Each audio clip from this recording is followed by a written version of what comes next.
Hey y'all, happy Monday.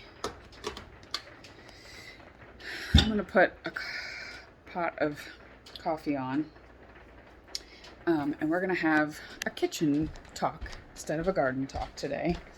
It is a beautiful rainy day, and I say beautiful because it is finally starting to cool off a little bit, which is really nice and much needed.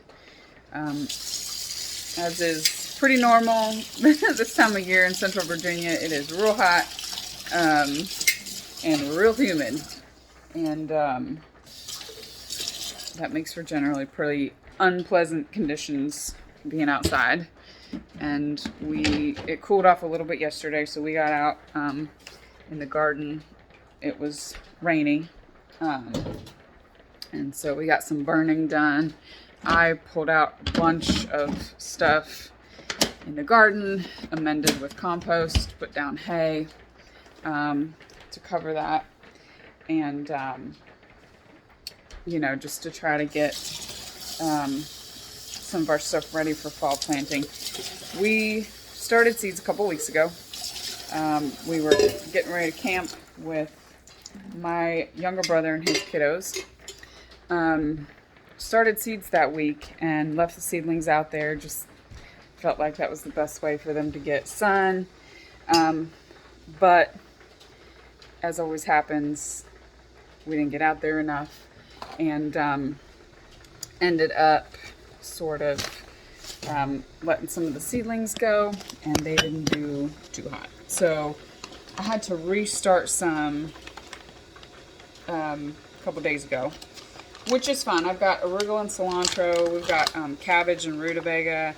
All of those seeds are started and coming up just fine. But, definitely having to restart some, to ensure we have the full garden that we do. I also planted beets and carrots. Now, I haven't grown carrots before. Well, actually, I take that back. I haven't grown carrots in years, like many, many years. And I also have actually never grown fall carrots. I have always done it in the spring. So we're going to see how it goes. To be honest with you, I'm not a big carrot person. To me, if I'm going to have a snack, that's not, I guess, my favorite snack. But I do like carrots for carrot cake. I do like making cakes for carrots, and our kids and my honey actually really particularly enjoy carrots for snacking. But I wanted to talk today about some of the stuff that we do when we bring home harvest from the garden, because I feel like that is a pretty important part of why we garden anyway. Not everybody, but why we garden. And we, like I said, yesterday we were out there, got a lot of harvesting done. I'll show you some of that. But then I went out there again this morning. I dropped my daughter off at school, and I was feeling kind of the need for some solitude and nature time, I guess. So I took a little wander through our woods, went and visited the garden. Found out that my one prize sunflower, which was bigger than my face, and I was left in the garden to try to get those seeds to age out so that I would have sunflower seeds that I grew, did not work out. There was a squirrel. I would imagine it was probably a squirrel. I don't think it was a bird that went in and decided to obliterate my entire sunflower. So that's fine. It is what it is. Share with all God's creatures. But I do have some fun stuff to show you guys. Typically, when we come home from the garden, we love our Sunrise Mobile cherry tomatoes. And so I put them in the window because I like picking them a little, slightly underripe. I like them to have the red striping on them. You can kind of see right there, a little bit of red striping. But if you leave them too long, you get squirrels and all kinds of critters that get to them before you do. So as soon as they kind of get that red striping, I try to pick them.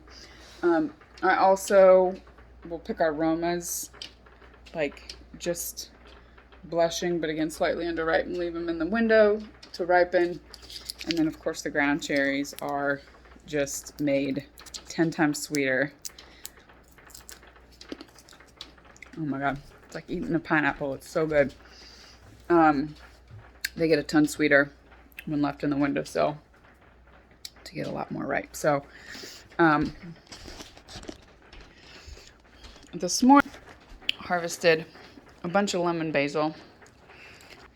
It's starting to go to seed, but honestly, what I use this for, you can see up above me there, is my collection of herbs that I get from Mountain Rose Herbs.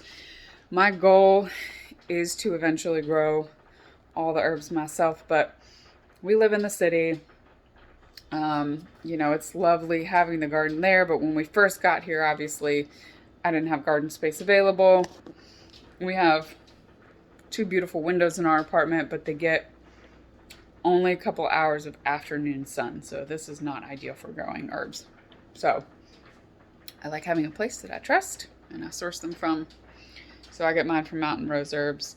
But what I like doing with the lemon basil, which if you guys have ever smelled like lemongrass or lemon balm, lemon basil is like a very, very similar scent. To me, I feel like a blind smell test, I wouldn't know the difference. But I like getting the chamomile flowers from Mountain Rose Herbs, culinary lavender, which most lavender, like English lavender, is culinary.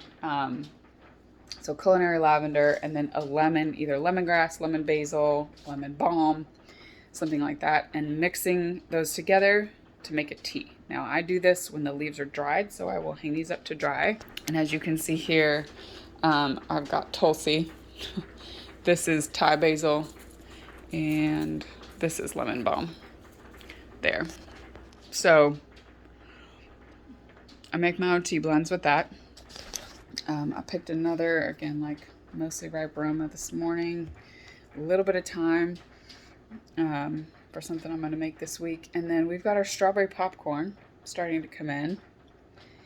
So all those corn kernels, I'm going to set them out to dry. Now the other side of this, we're starting to get some sort of mold or fungus.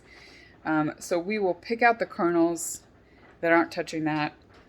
Again, I think it is just par for the course with how much rain we've had, that's kind of what happens. And yes, it sucks, but that doesn't mean you can't salvage some of it. So we'll leave that out to dry, and then we'll save that for popping corn, and then some also for seeds for next year. I did a little bit of sort of pantry organizing. My wonderful honey put up these shelves not long after we moved in, and they really have been great. But after the Tulsi gets dried, I save it. This is Thai basil, and so we save our herbs, we save the things that we forage for. We're starting to finally see our okra coming on.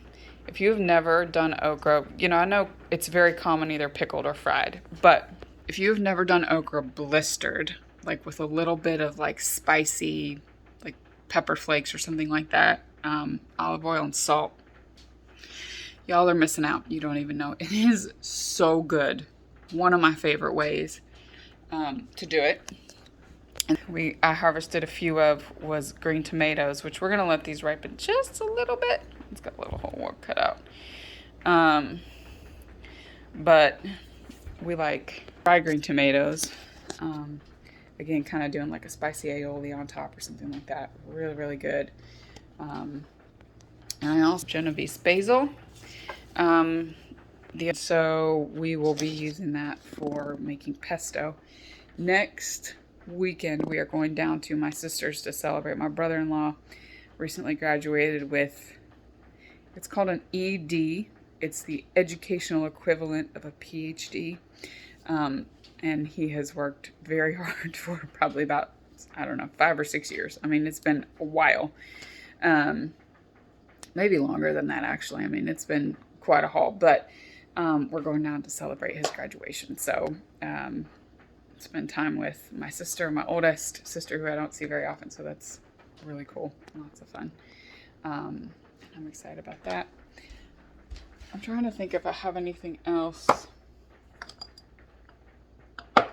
to show you guys. Most of it's just my herbs and a couple things we harvested. I did have to restart some seeds.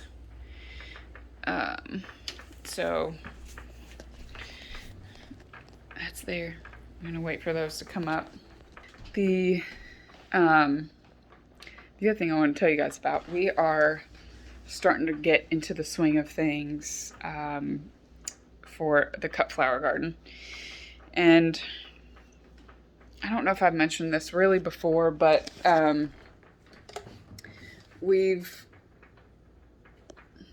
sort of had this idea, you know, that we have these 3 main income streams that we want for the farm. They're both vastly different from each other. And, you know, so now we're starting to sort of get into this thing where we're preparing. We had thought that we were going to wait for the cut flower garden until the house at the farm is done being built. But sort of as we're looking at goals and timelines and things like that, we just realized, like, hey, it just makes sense. Like, let's go ahead and get it in now.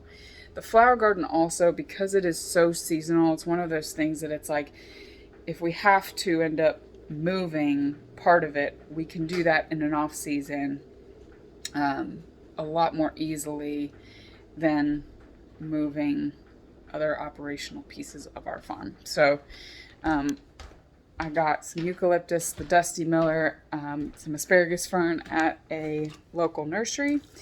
We're going to try to grow those out. Now, this is going to be a bit of an experiment for me because I have never grown any of these things. Also, eucalyptus is not native to here. It is native to Australia. It is actually invasive in Australia. But I have heard that with some cover, so like a low tunnel or something like that, like it is possible that in 7B we maybe could grow it. So I'm going to try. I might kill it, but I'm going to try. Dusty Miller, I think, will again do okay. I think typically the season on that is zone 8. But I swear, like, I think my mother has grown it hours north of here in their old house, and it came back year after year.